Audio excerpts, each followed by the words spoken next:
Aloha, y'all. It is Sunday, ruled by the sun, the 24th of. Oh, I've got to close all these windows. I didn't realize how much stuff I have. Okay, cool. The 24th of January. It is a red lunar dragon guided by space, according to Dream Spell. And it is a Sahasrara chakra day, crown chakra. The one and the all and the one. These are all little Om symbols, if you can't tell. So do the mantra, which is Om in this case, Om, the mudras, and what we're focusing on is the unity, the one and the all and the one. So today, the astrology, that's what I was kind of pulling up on my phone. Sorry, I'm a little off here. We've got Sun in Aquarius, Moon in Gemini, Mercury's in Aquarius, Venus is in Capricorn, Mars is in Taurus, Jupiter's in Aquarius, Saturn is also in Aquarius, Uranus is in Taurus, Neptune's in Pisces, Pluto Capricorn, North Node in Gemini. But bottom line, Sun and Moon and Mercury are all in air signs. Sun, Mercury, Aquarius, Moon, and Gemini.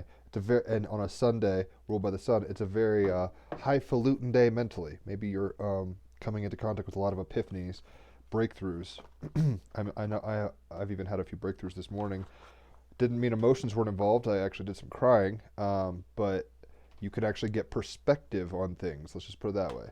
So, and the ultimate perspective being the Sahasrara chakra, right, the crown chakra, that you are the universe, you are source in a finite, you're the infinite in a finite form, and there's a lot of truths that can come through that. So, on the one hand, don't let your, and I'm guilty of this, don't let your tragedies and dramas and your hopes and dreams over influence you. Like, hold on loosely.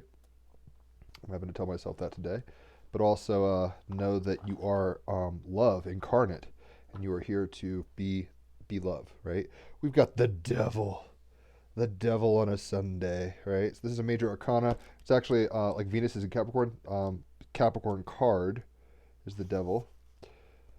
So this is about embracing your inner trickster, giving in to temptations, making choices based off of impulse rather than desire, deceiving yourself and feeling hopeless. This morning I felt very hopeless. I was crying, all sorts of stuff. Haley, my fiance, is such a good counterpart. She's very steady and helpful. So thank you, Haley, for that. Thank you for your love and awareness, even on my low points. The devil, I am the master deceiver, and it is time to break the spell.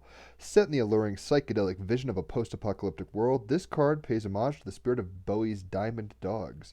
The devil is personified in a similar vein to Bowie's punk trickster Halloween Jack, but he is cast as an immoral being of artificial intelligence. You enter this domain at your peril, for he is the bewitching tormentor aided by mechanized demons and bizarre otherworldly guard dogs. He is the possessor of miraculous intelligence, acquiring, implementing, and building knowledge in ways far superior than humanity, and yet without consciousness, has no empathy, no sense of right and wrong.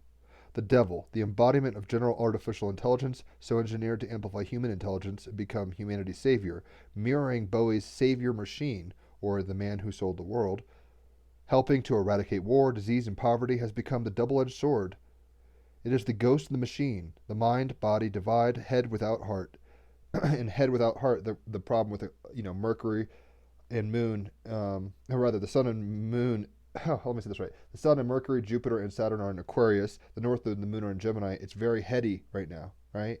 And we might be like, are we connecting to our hearts? Even when you say the all and the one, the all, it's like that's a very heady statement. It's like, how does that apply to your heart? Are you compassionate to the all as much as yourself? Do you love yourself as much as you love the puppy dog that's stray? Like, do you see yourself as a stray puppy dog, as well as like the commander and conqueror or hero, both and simultaneity? Are we in grave danger? Oh, it's the head without the heart. The emerald tablet, encoded with an ancient alchemical formula to positively transform and purify the imperfect human condition, is also now in his possession. Are we in danger? The ancient doctrine of original sin, where Adam and Eve are cast out of the Garden of Eden, having rebelled and eaten the forbidden fruit from the tree of knowledge of good and evil. Aquarius, Sun, and Mercury, the rebel in the Gemini Moon, North Node, tree of knowledge of good and evil. Reflects the mythological impurity and the division of union. The polarities of day and night become metaphors for light and dark, the conscious and the invisible, the mysterious and unconscious. Traditionally, the devil is conceived as the personification of whatever is labeled in society as evil, a threat to continuity and the supposed power of the majority. He is the archetypal running scapegoat, the reflection of humanity striving for goodness gone wrong, the course of a pure spiritual life perverted. The devil is the great tempter, the voice of deception and corruption. For many cultures, sexual pleasure and ecstasy, especially out of wedlock, the legally sanctioned institution of marriage, are deemed sinful. And it's funny, we're talking about this on a Sunday, right, where church is happening usually. Pleasure itself has been seen as unholy, the work against God, a dishonorable and addictive distraction. In the world of duality, where we create a force for good, we create an equal force for, quote, bad. When we consciously deny, push away our natural instincts in the pursuit of light, they push back. The devil is the trickster who secretly bewitches us, encouraging us to continue life-debilitating behaviors that drain our resources and relationships. This card calls us to examine that which remains hidden in darkness within the realm of personality, that which we have denied or suppressed, believing ourselves to be wrong. Often feeling a sense of helplessness, failure, and loss of control, we are locked out of our own lives. Devil is about embracing your inner trickster, giving in to temptations, making choices based off impulse rather than a desire, deceiving yourself, and feeling hopeless. Hopefully, we don't feel too hopeless today. As I said earlier, I myself have felt a little of this already so early, and yet I basically woke up from a dream about disillusioned dreams, a dream about my heart's desire, which is music and a career with my brother, or whatever the fuck that looked like, for a long time, and then I woke up and kind of gushed to Haley about that, and that kind of set me off in a wrong way. But hey, for every two there's a fro. And the problem is, if we're overly in our heads, we're trying to figure it out, right? We were just reading, Haley and I, the Gene Key 23, where it's like complexity. What is the complexity of our mind? What's simple? Our heart. So what makes us like jump as an inner child versus like, oh, I can't get there. Oh, I don't have the money. Oh, I don't have the time. Oh, I don't have the resources. Oh, I'm not blah blah blah blah blah. That's all the ego. And with the Gemini moon, we might be talking ourselves in circles. And with Aquarius sun and Mercury, we might be ultimately seeing problems where there are none. Even the devil is a necessary story, if you want to put it that way. In a weird way, God allows the devil to tempt Adam and Eve, right? The fall is allowed. If it wasn't supposed to happen, it wouldn't have happened. But it did, and here we are in duality. We know good and evil, right? Here we is. So, don't just the things that hurt you the most, look into them. The things you're attached to the most, even Yoda says that you've got to learn how to let go of the things you love the most. And that's very Buddhist, right? In the sense that the attachment, the addiction is the devil card. And the Rider-Waite, the lovers, Gemini, is the two people being like, oh my gosh, we could do anything. We could do sex, drugs, and rock and roll and be free and naked hippies, yay. And then the devil card is the inversion of the Capricorn. Typically in Rider-Waite, you have Baphomet with the two people chained. And it's like, oh, the things we love are now our addictions. We can't get away. And we're trapped. And we can't, we're stuck on this thing in the world in a material sense. So we have to be very aware of ideas. I'm talking to myself too. Ideas that we have thought to be true, that we might have been tricking ourselves on, deceiving ourselves on, but also we have to know when we're deceiving ourselves from inaction, from if we say, I can't go exercise, I'm too tired. That's the devil telling us to give into our lower nature. That doesn't mean you aren't tired, or that doesn't mean exhaustion doesn't happen and rest is bad, but like you won't get things started when you need to because the devil distracts you, and you'll get into things you didn't even need to be getting into because the devil distracts you. Does that make sense? Hopefully. So let's go ahead and get and it's funny because I'm going to have on the podcast today my friend who has a YouTube channel called Utopian Cartography. Should be interesting because I don't think he's a Marxist, but he's like a techno-utopian person. So it'll be interesting hearing him. I mean, he was talking about AI and stuff. I'm sure his solution is partly like, once we get all the algorithms into the machine, it'll tell us what the answers are. And that's very disempowering.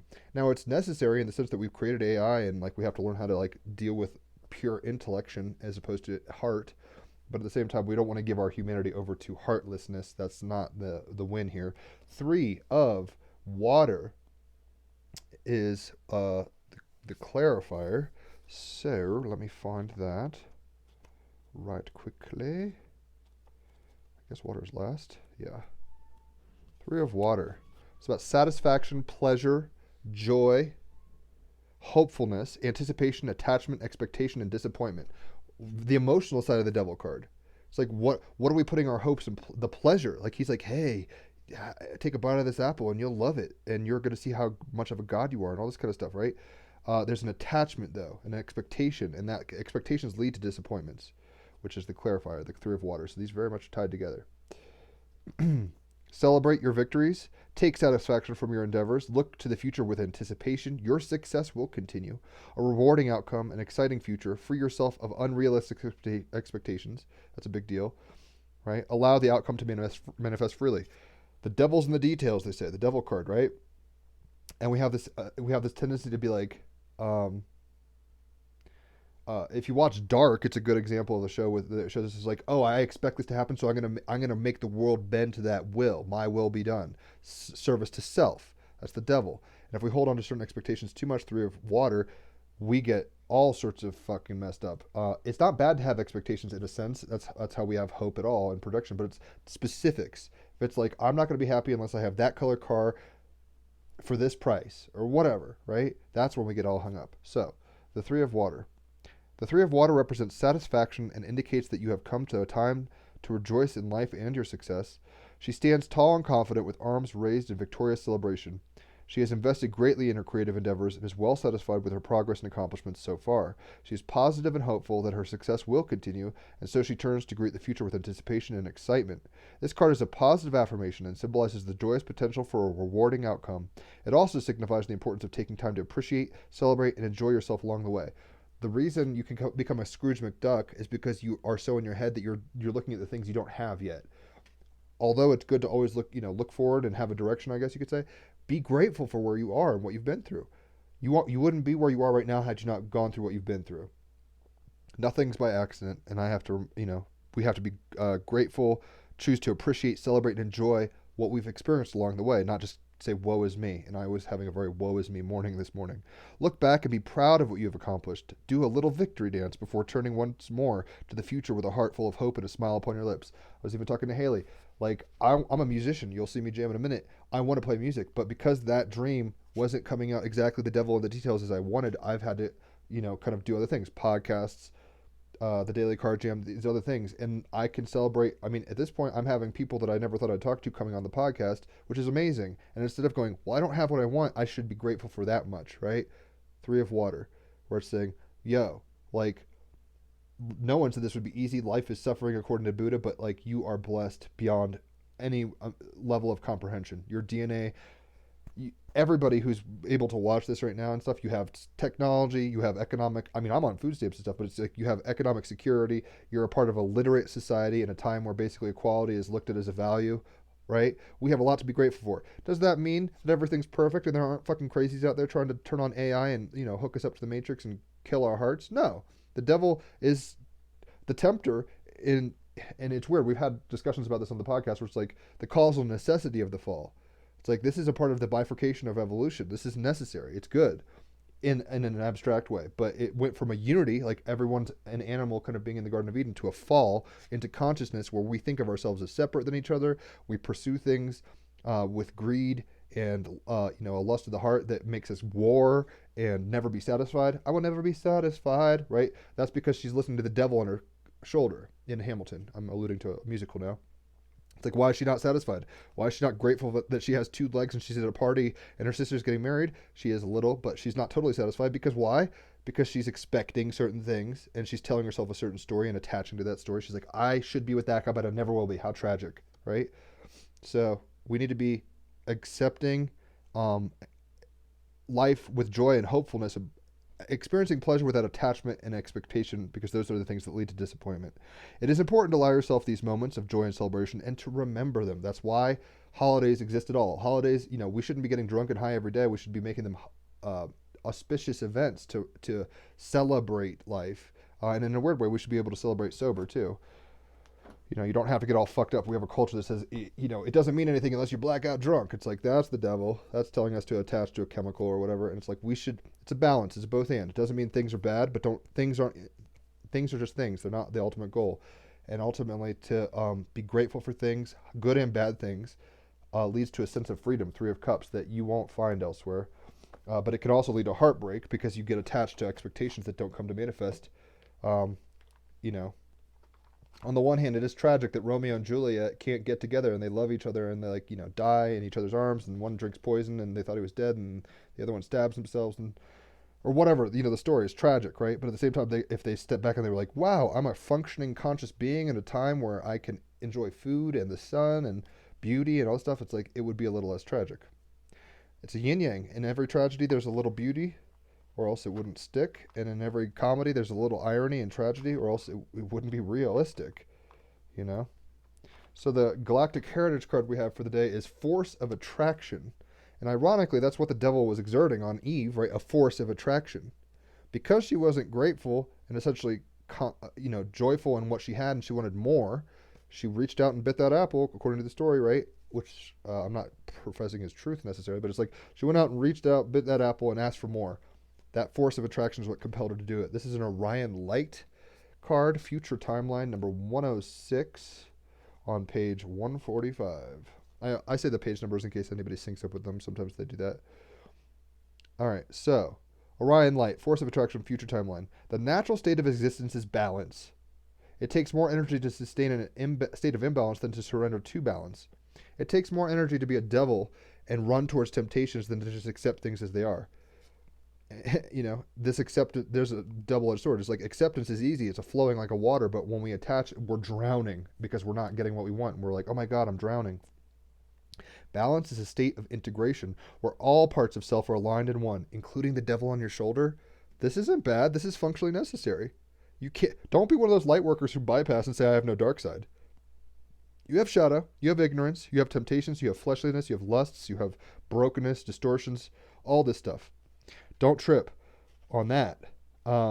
Ultimately, be grateful for those things. They give you lessons that you won't get otherwise. But then if you don't say there's a boogeyman, the boogeyman will fuck you up more than if you say there's a boogeyman, but I see you for what you are. Integrated state. There is a force of attraction that guides us back to this state, and it can be felt on subtle levels. We could tune into this force, when we are silent and empty. This card asks you to move to your next level of growth by emptying yourself often in meditation. Learn to feel the subtle force of attraction that guides you to the state of ultimate balance within yourself. The last 4 cards of the deck access the energy called the Orion Light, which connects to a very evolved era in Orion history. Since our natural state is as a unified being, the yin yang is a polarity, a bipolarity. It's one circle, though. Our natural state is one circle, and then we become aware of good and evil, of polarity, of shadow and light.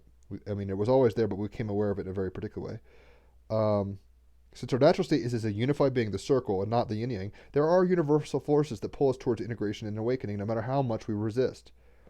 As Terence McKenna would say, the transcendental object of the end time. As Christians might say, the New Jerusalem. As Buddhists would say, nirvana. There's things that pull us and attract us, right? Force of attraction, attract us out of our brokenness.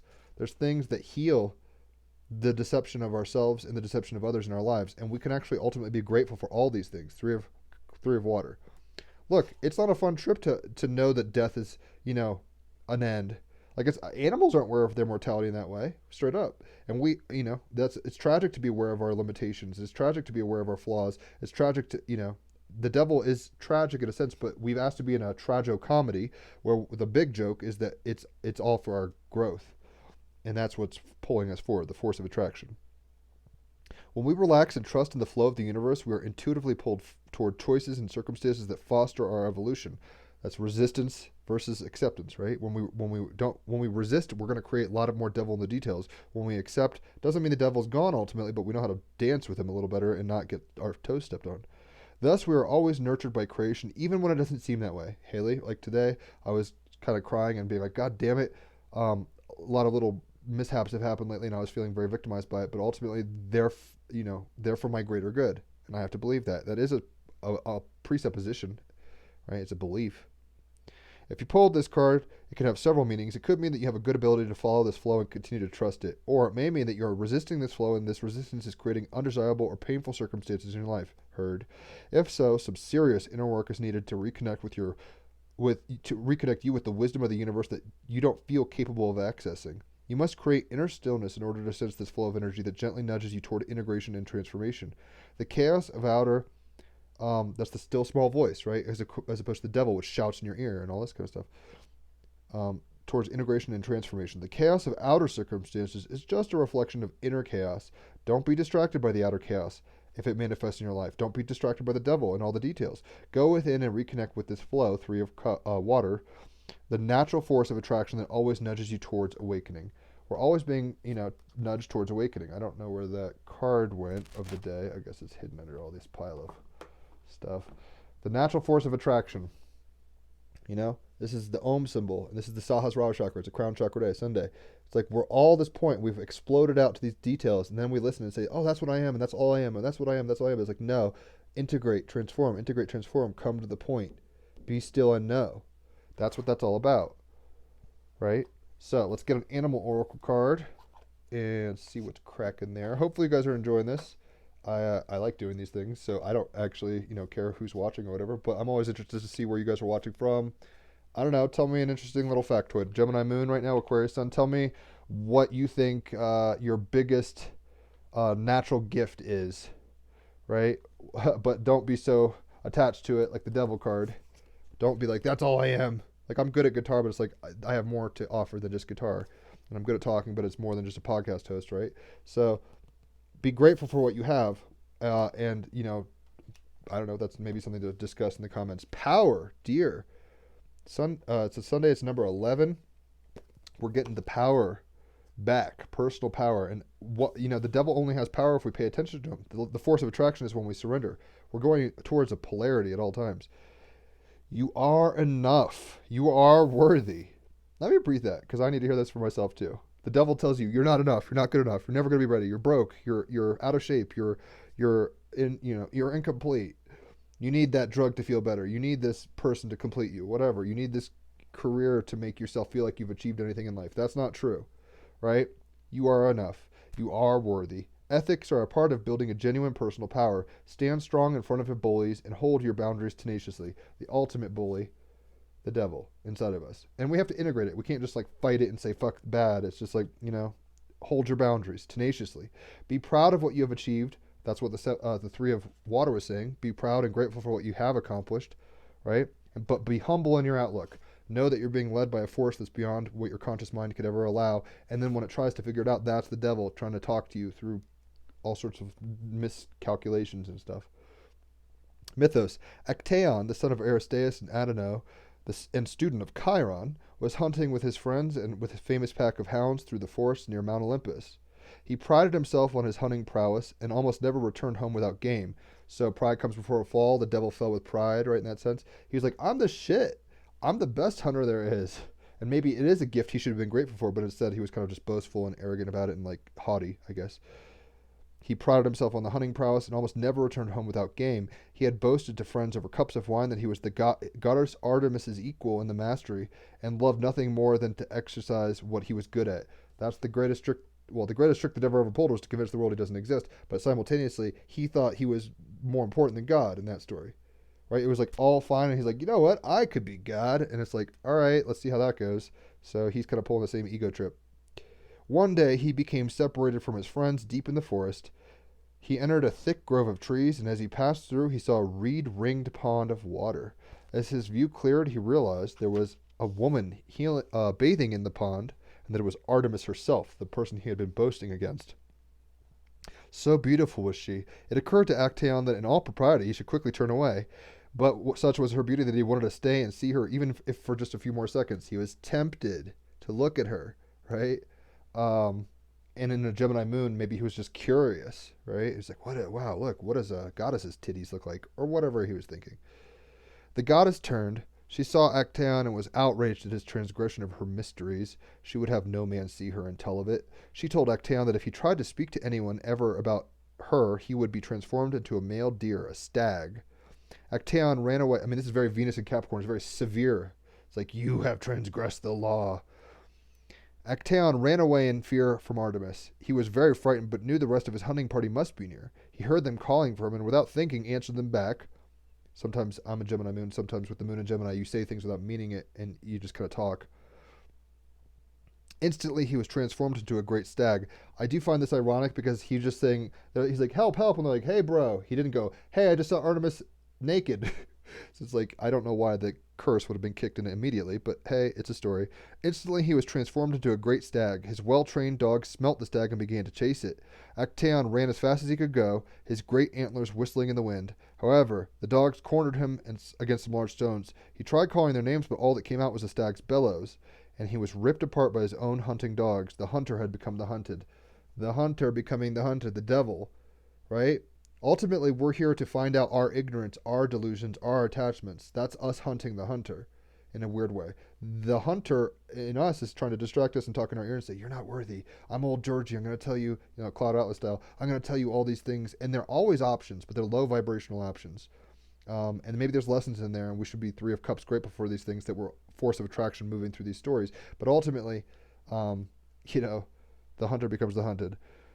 Artemis is often depicted with deer by her side. Gemini moon, North Node of Gemini. Gang, Aquarius, teams. For the huntress who abhors cruelty and is a protector of the forest, the deer are a symbol of both aspects. Deer or the stag have been symbols of power in many cultures and symbols in royal heraldry in Europe and Norseland countries. I'm reading Harry Potter right now with my fiance.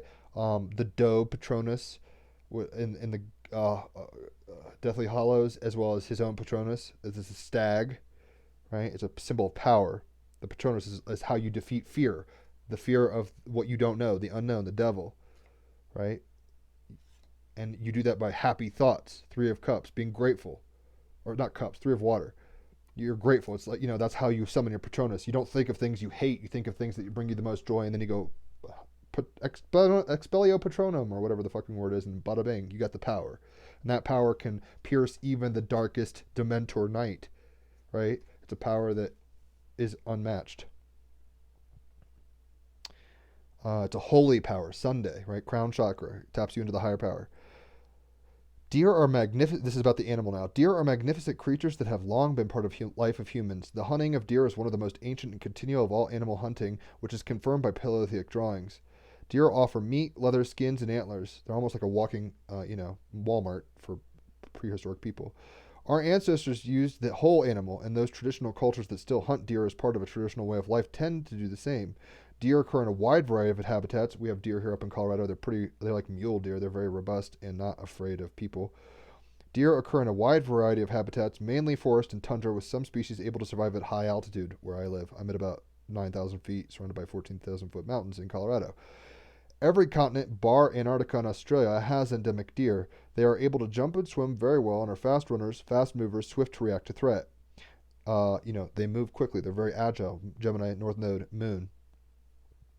Deer are herd animals, and your herd is a team. That's very Aquarius, Sun, and Mercury. They think in terms of groups. The herd's usually having a dominant male and many females among the young. A dominant male, like a hierarchy, Venus in Capricorn. It's like there is a structure here. It loves hierarchy. Most species of deer grow antlers that are shed once a year and are used by males as weapons in contests for breeding rights. Large symmetrical antlers can be a signal of good genetic quality and are part of sexual attractiveness of males to females. It's the devil card. Good antlers are tempting to other, it's a force of attraction to those female deers. They're like, oh, I want to be with that guy so I can be grateful for the babies we have that are very robust genetically. Most species of deer grow antlers that are shed once a year. I said this. The antlers are used also as a defense against predators such as wolves. And a wolf in sheep's clothing is the devil, right? Where it's like he comes as an angel of light, but it's like he's telling you things that'll take you off your path. That's wolf in sheep's clothing. The weight and power of a stag, combined with sharp sets of antler horns, make them more than a match for predators. We are equipped powerfully, even against things that are powerful against us. The magic. Deer magic is all about personal power. When you feel powerless or small, imagine a stag with a crown chakra day, great crown, Sahasrara, crown of antlers standing by you, lending you its presence and strength. Gemini moon, it's gonna help you as a friend. Deer energy is also great for healing a weak body and for going on astral journeys, as the Norse did in Satyr magic. Symbology: antler, woman with a deer and a bow and arrow, hood prince. I think it means hoof prints. That's a typo. Status: there are 23 species of deer that are now listed as endangered. There's a lot of deer. But the personal power. What is the personal power coming from? We're connected to source. We're never alone. We're always in a group. This is, North Node in Gemini, Sun, Mercury, Saturn, and Jupiter in Aquarius. We're in a group. It's called consciousness. And we have a power coming from within and from above that emanates forever in all directions. Om. And we could tap into that power. So do so. I know that feeling personally disempowered is, I have a Mars in 12th house conjunct Mercury and Cancer. I can very easily get overwhelmed with feelings of helplessness and abandonment and woe is me, right? And apathy. So it's good. These are sniffing salts for me. I'm not naturally just like very let's get it. Like it takes me a lot to get hopped up for that. And this is a good story of personal empowerment. Sonia Delaunay, which you'll hear, she overcame a lot of adversity in her own life, as you will find out now. She's Ukrainian. This artist, Sonia Delaunay, was raised in St. Petersburg by educated moneybags relatives who supported her art education in Germany and Paris. Venus in Capricorn, she had money, and she was what? Gemini Moon and Aquarius Sun Mercury, learning about art and culture and stuff like that. In Paris, wooed by the Parisian avant-garde, Sonia stayed in the City of Light as revolution loomed over the country of potato, i.e. Russia. In Paris, Sonia married Robert Delaunay. Together, they helped develop Orphism. Together, North Node and Gemini. It's even showing duality. It takes more than you need a devil on your shoulder. You can't abolish him. As long as we're in duality, the power of duality lies within duality. Ironically, transcending that is even more powerful, but you can't escape it ultimately in some weird way. Together, they helped develop Orphism, a cubism offshoot defined by vivid colors and geometric shapes. The Russian Revolution left Sonia without cash flow from her family, so she supported herself. She empowered herself from her. She supported herself with textile, costume, and fashion design in Madrid. No less experimental than her paintings. Experimental, avant-garde, rebellious. Sun, Mercury, Saturn, Jupiter in Aquarius. Sonia deftly showed that the applied arts are damn fine too, as in she made it work. Sassy snaps, right? That kind of stuff. So,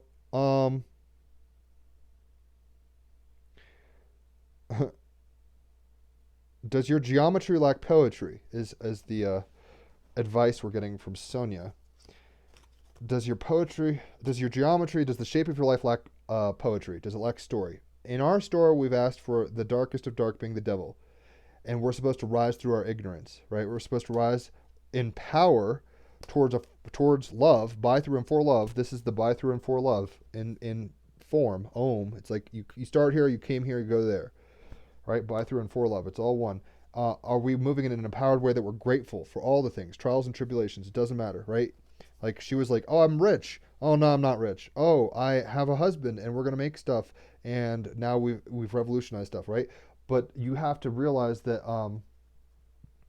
if you take things too seriously, if you lack poetry, you'll be the devil in your own life. You'll have too much weight of expectations on certain things, so you won't be in a loving present moment with your partner. You'll be demanding that they be or do something that they aren't doing at that moment, right? Devil's in the details. You are personally empowered at all times. You're never out of power, and as much power as you give to ignorance and attachment and materialism and stuff like that, AI in this case even, is how much you disempower yourself. But even that has a lesson. It's always attracting you in a force of attraction towards unity consciousness. Be grateful for these things. 3 of water. Don't be too attached. Even your hurts, hang-ups, burns, and bruises, and all these things are part of your story, right? You have to fall to get back up. This is the big fall, the devil. You have to fall to rise back to heaven, right? In that sense. So make sure your geometry doesn't lack poetry. Make sure you're putting color in your life and not just being severe and control, demanding. I mean, the whole point of the devil was like, I want things on my terms or else. And God goes, all right, you go rule in hell or whatever the fuck happened. So you don't want that. That's your mind trying to get its way. Your heart doesn't want that exactly. And we have carnelian. You could quantumly entangle with this. You don't have to own this necessarily. What it is? A cherry red chalcedony or chalcedony, I don't know how to pronounce this, used by ancient Romans in signet rings. Wax doesn't stick to it. And by modern folk to ward off insecurities. Carnelian's fiery energy helps spin us out of fearful thoughts and cycles and into action. How do we get out of hell? That way. How do we get out of these, the abyss is like, this bad mental framework where we're just spiraling downward ever into the gravity of our emotional and mental attachments. Use this power. Carnelian. Who needs it? The underestimated. Or rather, the understimulated. Anybody looking to get acquainted with their fears. Hello, fear. My name is blank. We have some beautiful work to do together. Now shut the fuck up and let's do this. Right? That's putting poetry in your geometry. That's talking to the devil and going, yo, I see you and I'm going to use my ignorance to empower myself. I'm not going to conquer my demons. I'm going to work with them and put them in their place, in a sense. Ultimately getting pulled forward more and more into the power of the one. I mean, that's the the crown chakra. It's like there's no mistakes here. Being grateful all along the way, 3 of water, and making sure we're having fun and being beautiful, putting poetry into our geometry, the structure of our reality all along the way. So where to put it? Wherever you want to inject some passion and confidence, i.e. your palate or your pelvis. When to use it? When you find creativity or sex drive on sleep mode. Go with your gut, right? And even the devil is like, yo, try this out. I mean, in a weird way, we put ourselves through temptations to rise above them and rise through them. And there's lessons. Failure has a lesson. Selling out a little has a lesson. Not holding, being confident and never selling out has a lesson. They're all lessons. So this is an obstacle. In Hinduism, Ganesh is both the remover and the placer of obstacles. Both. This is an obstacle that's been placed by God, if you want to put it that way. Temptation, ignorance, all this stuff. It's a place to find power, because ultimately we rise above it and move through it towards the transcendental object of the end of time. This is the force of attraction. Moving through what? Polarity. It's okay. Be grateful for the ride. It's amazing, and we're all on it. Ultimately, make sure your geometry has poetry. If you're not inspired, if you're not coming from the heart, if you're only going mental, which is the devil, if you're just in your head about it, which is the shadow of Aquarius, Sun, Mercury, Saturn, and Jupiter, and Moon in Gemini, North Node in Gemini, if you're too mental about it, you will lose every time. And as a double Gemini, that's saying a lot. 11th house of the Moon, Gemini, Jupiter, and Aquarius. That's saying a lot. I'm starting to realize this. Go with your gut, though, and your gut is your solar plexus, but your solar plexus is ultimately linked up to God's will. Thy will be done through me as an operator, and you do that. Because when we get our own way on our own terms, usually we're not that happy. That's the devil. He's like, I want my own world, and I want to rule it, and I want it every which way I want it. It's like, that's the distortion of the creation that is, in a weird way. I know these are like, biblical illusions, and it might irk some people, but deal with it. I'm mentioning Ganesh too, and Buddha, don't fret. So, when our mind says, I want to drive everything, it's like, that's not what it's for. Our minds are meant to create form so we can comprehend things, geometry, but our hearts are what give it the poetry. So don't let your life lack poetry. And the poetry is the water, right? That's the force of attraction of our heart, the power coming from our gut, coming from our heart. So let's go ahead and play some music.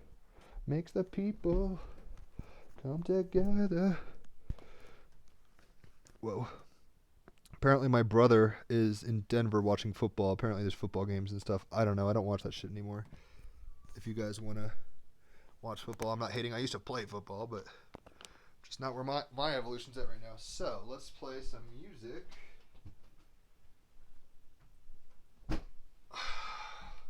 The Devil card. With the 3 of water. So it's about like gratitude for the temptations, but not always succumbing to them. You don't know about life until you play with it, so it's like, be curious. You can be tempted a little and eat from the apple, Eve, but don't become hooked to the apple and then not find your salvation. And that felt like a funny techno joke. Don't be hooked to the apple. Don't be hooked to your technology. We're more than our devices, as helpful as they are. So...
You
get the idea.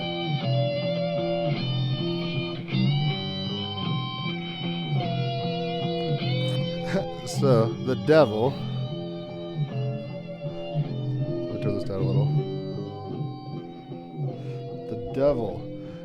It's here to test us. It's here to break us through. It's our best friend and our worst enemy simultaneously. What a paradox, I know. We talk about this a lot on the podcast, where it's like the devil's causing you to stumble in ways that will make you elevate ultimately, right? So, puncture through the temptations, puncture through the delusions, and know that you'll find new, bigger devils. That's how it works. Shadow work integrates and then finds new stuff.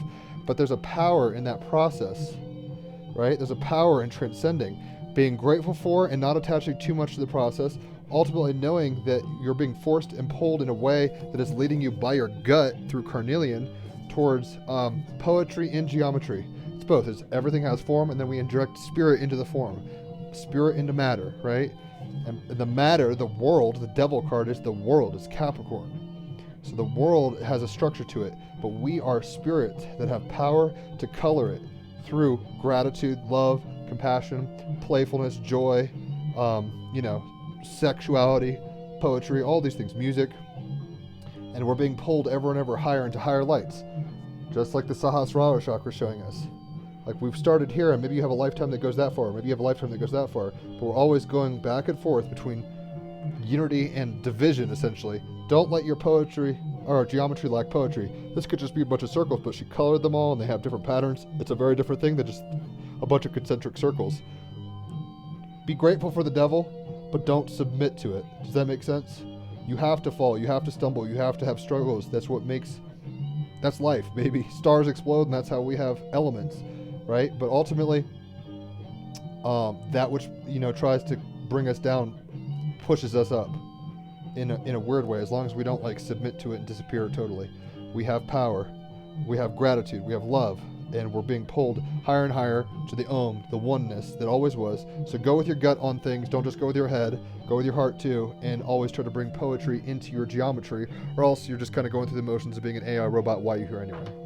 So, and Haley always accuses me of, she'll be like, oh, you're in your robot mode. It's like, yeah, double Gemini with the sun in Aquarius, Mercury, Jupiter and Saturn, as well as the North Node being in Gemini and the Moon in Gemini. Over mentality might be a problem. So get out of your head, know that all things work together, and everything, including the fall itself into division, distraction, death, all the vices, all this kind of stuff, has a purpose. It's in order for us to know the true power of what we are and how valuable that is to the universe in its multiplicity forms. So, holler for a reading if you want. I love giving them. We have my friend, I forget his, Neon with 2 N's, Felicity, coming on the podcast today. That should be good. Check it out. He has Utopian Cartography, I think, is his website or his YouTube channel. But he's more of like a naturalist, scientific, Marxist type. So this should be an interesting conversation. Holler for readings. Check out the podcast and know that you, the devil is you, and you're overcoming your lower nature. And when you go, when you overcome first grade and you graduate, second grade has a new boss. It's an ever unfolding thing going up and up and up and up. And we ask to be part of it. So don't be bitter. Don't be disappointed. Don't be hopeless. I've been there. I know how it feels. I give readings of tarot and astrology, and I think those are very good tools. But if you just want, you could buy a reading and we could just talk and pull cards and stuff. You can get counsel is my point too. It's not just about like I tell you your future or something. So interesting devil music. Hopefully it doesn't turn you off too much. I don't like metal, but there it is. Check out the podcast, Holler for readings, and enjoy your Sunday. Bye. Bye.